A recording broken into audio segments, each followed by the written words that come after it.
Hello Cancer, Sun, Moon, Rising, and Venus signs. Kamusta kayo? Sana po ay nasa mabuti kayong kalagayan. Welcome back po sa Star Tarot. Kung bago kayo rito, welcome din kayo. Thank you for your support. I truly appreciate it. God bless you all, Cancer. Po na mensahe po ninyo, prosperity sisters are happiness and joy. Napakaganda, 'di ba? Kasi merong prosperity na paparating, abundance na paparating sa inyo. Kaya you are going to be very happy and joyful at this time. Magiging kayo, grateful kayo sa ngayon because of this blessing na paparating na maghahatid sa inyo ng iba yung saya. Tignan natin kung ano pang mga message ninyo. We have the Ice Queen. Ayan. So, ideas preserved, non-action, entitlement. So, para ngayon, ano muna kayo? Kalma lang. No? Kalma lang.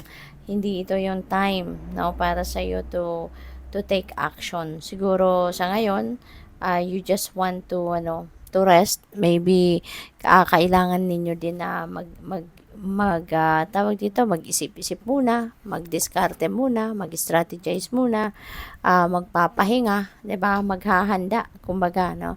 Maghahanda muna kayo sa inyong mga plano. Kung ano mga pinagplanuhan na ninyo, maaaring yan ay sa isip niyo lang muna ngayon at mas magdidiskarte muna kayo sa ngayon. Mag-iisip muna kayo on how you're going to um, implement your plans. Kaya ngayon, hindi muna kayo gagalaw, no? More on mag-iisip kayo, magpaplano, yung gano'n. So, which is really good.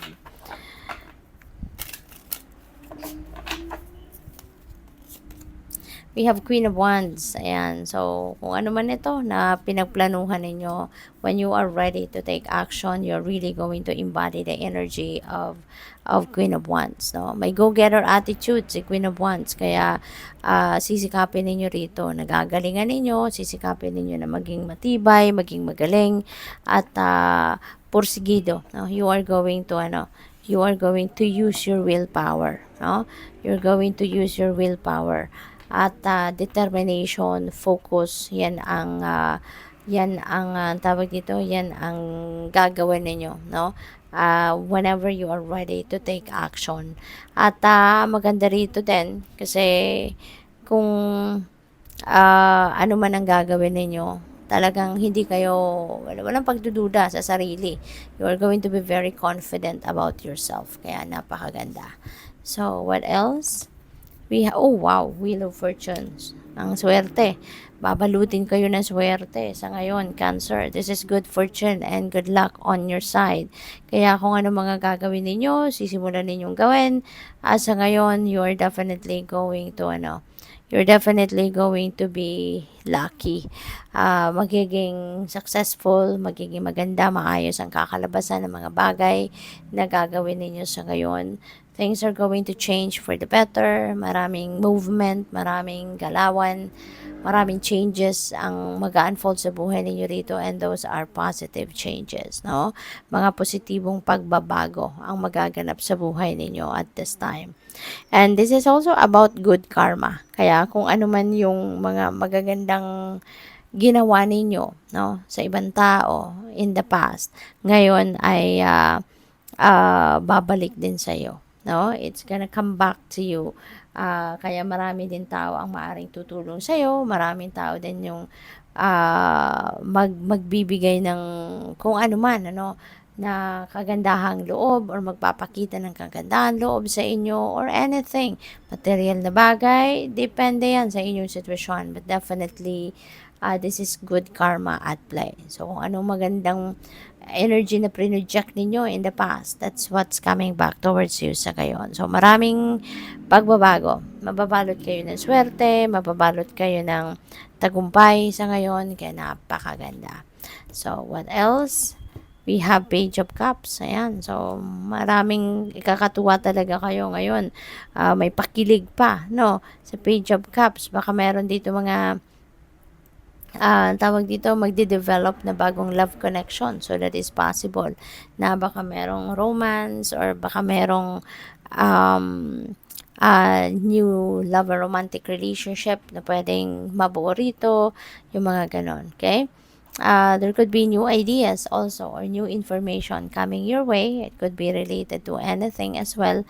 At may mga balita, no? May mga updates, may mga ang tawag dito, may mga siguro impormasyon din na pwedeng dumating sa inyo na makakatulong din sa inyo sa pagdiskarte, sa pagpaplano ng mga gagawin ninyo, yung mga ganon.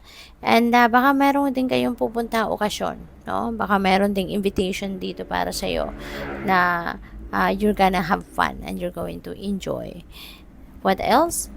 We have 10 of Cups. Ayan. So, dito sa 10 of Cups, no, Cancer, this is really beautiful because this is about happiness and fulfillment. You're going to feel the joy, you're going to feel happiness sa buhay ninyo. Napakaganda. Masayang pamilya, harmonious relationship between you and other family members and even friends, no? Maganda ang relationship ninyo sa ngayon. Magiging masaya.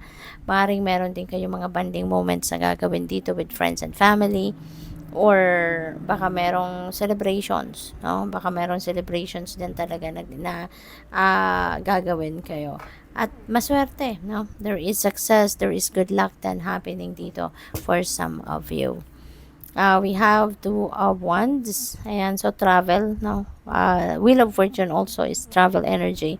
So, 2 of Wands then, this is travel. So, maaaring meron talaga kayong pagbabiyahe din na gagawin.